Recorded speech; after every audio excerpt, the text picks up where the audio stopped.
সাবেক আইজিপি চৌধুরী আব্দুল্লাহ আল মামুনকে আজ জেরা করছেন শেখ হাসিনার পক্ষে রাষ্ট্র নিযুক্ত আইনজীবী। এ বিষয়ে বিস্তারিত জানাতে আন্তর্জাতিক অপরাধ ট্রাইব্যুনাল থেকে আমাদের সঙ্গে সরাসরি যুক্ত হচ্ছেন আমাদের সহকর্মী জাবেদ আখতার। জানেন যে জুলাই আগস্টের যে মানবতা বিরোধী মামলা, শেখ হাসিনার সাবেক প্রধানমন্ত্রী এবং সাবেক স্বরাষ্ট্রমন্ত্রী আসাদুজ্জামান খান কামাল এবং সাবেক আইজিপি চৌধুরী আব্দুল্লাহ আল মামুনের বিরুদ্ধে এই মামলার বিচার শুরু হয়েছিল গত 10 জুলাই এবং 3 আগস্ট থেকে সাক্ষ্য গ্রহণ শুরু হয়। গত সোমবার পর্যন্ত 10 দিনে মোট 35 জন সাক্ষ্য দিয়েছেন এবং তার পরদিন মঙ্গলবার এই মামলায় যে রাজসাক্ষী হয়েছিলেন, যে সাক্ষী হন চৌধুরী মামুন, তিনি কিন্তু 10 জুলাইতে এই রাজসাক্ষী অ্যাপ্রুভার হওয়ার জন্য আবেদন করেছিলেন। তার সেই আবেদন মঞ্জুর হয়েছিল এবং রাজসাক্ষী হিসেবে মঙ্গলবার তিনি সাক্ষ্য দিয়েছিলেন এবং তিনি তার সাক্ষ্যতে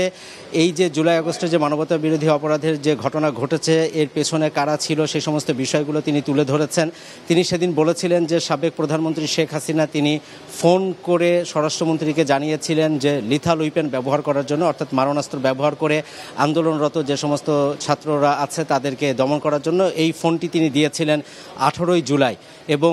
স্বরাষ্ট্রমন্ত্রী পরে আইজিপি চৌধুরী মামুনকে ফোন দেন এবং তিনি সেটিও উল্লেখ করেন যে তখন তার সামনে বসা ছিলেন অতিরিক্ত আইজিপি প্রলয় কুমার জোয়ারদার পরবর্তীতে ডিএমপি কমিশনার হাবিবুর রহমানকে এই মেসেজটি কনভে করেন এবং বিভিন্ন জায়গায় পুলিশের যে সমস্ত ইউনিট রয়েছে তাদেরকে চাইনিজ রাইফেল, এসএমজি এগুলো ব্যবহার করে ছাত্রদের দমনে গুলি করার নির্দেশ দেওয়া হয়। কিভাবে হেলিকপ্টার থেকে গুলি করার সিদ্ধান্ত হয়েছে সেখানে তিনি র্যাবের তখনকার ডিজি ব্যারিস্টার হারুনুর রশিদ তার কথা উল্লেখ করেছেন যে তিনি তার পরিকল্পনা এবং তার পরামর্শে এই সিদ্ধান্ত হয়েছিল, যেখানে হেলিকপ্টার থেকে বিভিন্ন জায়গায় লোকেশন কোথায় কোথায় আন্দোলনকারীরা আছেন সেই সমস্ত লোকেশনগুলোকে নির্ণয় করে সেই জায়গাগুলোতে গুলি করার জন্য তিনি নির্দেশ দিয়েছিলেন এবং সেই ঘটনার সাথে যুক্ত ছিলেন র্যাবের ডিজি এবং একই সাথে হাবিবুর রহমান ডিএমপি কমিশনার, সাবেক অতিরিক্ত police commissioner Harunur Rashid, SP Kafi, তাদের কিভাবে সম্পৃক্ততা ছিল সেগুলো তিনি তুলে ধরেছিলেন এবং তিনি বলেছিলেন যে পুলিশের ঊর্ধ্বতন কয়েকজন তাদের সাথে সাবেক প্রধানমন্ত্রী শেখ হাসিনা এবং স্বরাষ্ট্রমন্ত্রীর সরাসরি যোগাযোগ থাকায় তারা যে বিভাগীয় চেইন অফ কমান্ড সেটি তারা মানতেন না, অর্থাৎ তার কথা তারা শুনতেন না এবং এখানে গোপালগঞ্জের পুলিশের ভিতরে এসবির প্রধান মনিরুল ইসলাম ও হাবিবুর রহমান তাদের ভিতরে দুটি গ্রুপিং ছিল। সেটি আরও প্রকট হয় 2014 সালের নির্বাচনে কিভাবে পুলিশ হস্তক্ষেপ করে। 2018 সালের নির্বাচনে তখনকার